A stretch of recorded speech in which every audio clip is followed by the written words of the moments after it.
guess first and foremost, thank you, Click Asia. This is actually my first time speaking in India.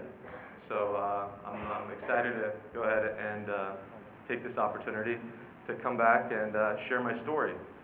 Even though this conference is about digital media, and I'll be talking a little bit more about that on tomorrow's panel, I thought that today we can make this a little bit more interesting. Since my entire story, while it revolves around my success as an entrepreneur in digital media, the book that I basically wrote shortly after Blue Lithium was called The Dream.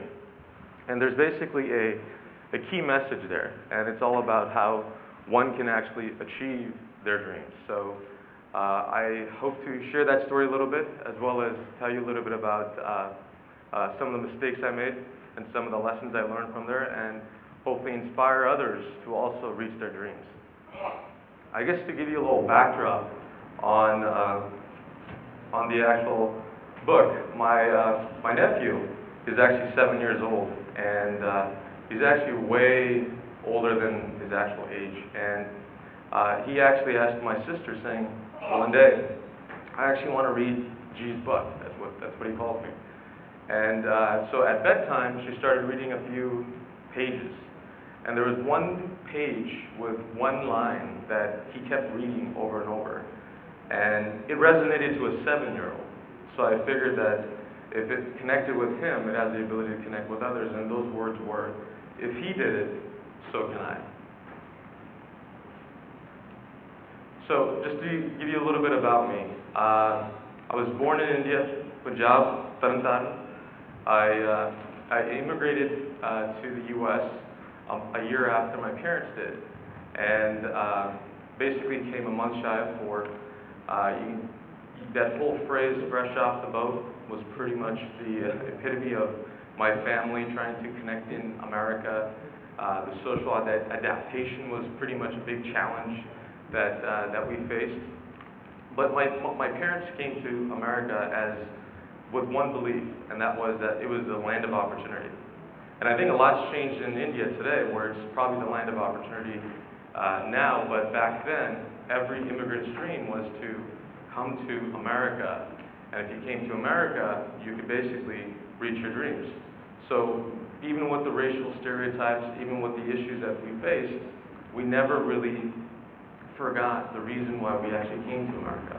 And that was to go ahead and take that chance and take that opportunity that was given to us.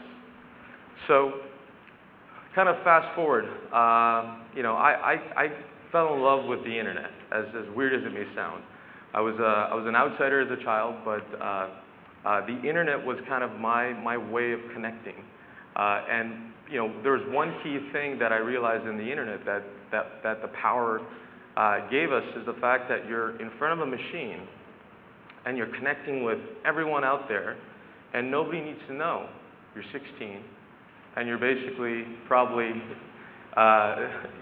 physically, probably not in the same degree to do business, but on the computer, on the internet, you can be whoever you want. And on the internet, the only thing that really matters is one key thing, which is results. So I went to work. I started my first internet advertising company called Click Agents. And I was largely fascinated by one company after watching CNBC. It was called DoubleClick. And I basically saw it go from an overnight success. And I remember, basically looking into CNBC, the IPO day, and it became a $300 million company, and the next day it became a $1 billion company. And I basically said, wow, look at all these different internet companies that are growing up and actually starting overnight. Why not me? And I started thinking about ways to go ahead and do it myself. In between, my parents basically hit a financial issue. And in that financial collapse, we all had to go ahead and do a little bit more.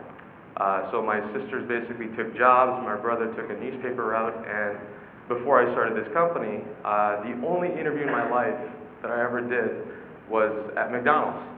And I was a 15-year-old And I found a McDonald's in between my high school and my school, and I said, hey, you know, let's see if I can get a job and help out the family.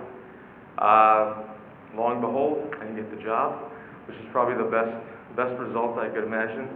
And that motivated me more, because you know what? I realized that rejection is something that you have to embrace. And I went to work in my bedroom, started this idea of advertising, did a deal with someone where I actually got the software to track the clicks and advertising and all this stuff, because I'm not a technical person at all. And I picked up the phone and I went to work. And within 30 days, I had my first deal. Within 90 days, I had over $100,000 in advertising booked.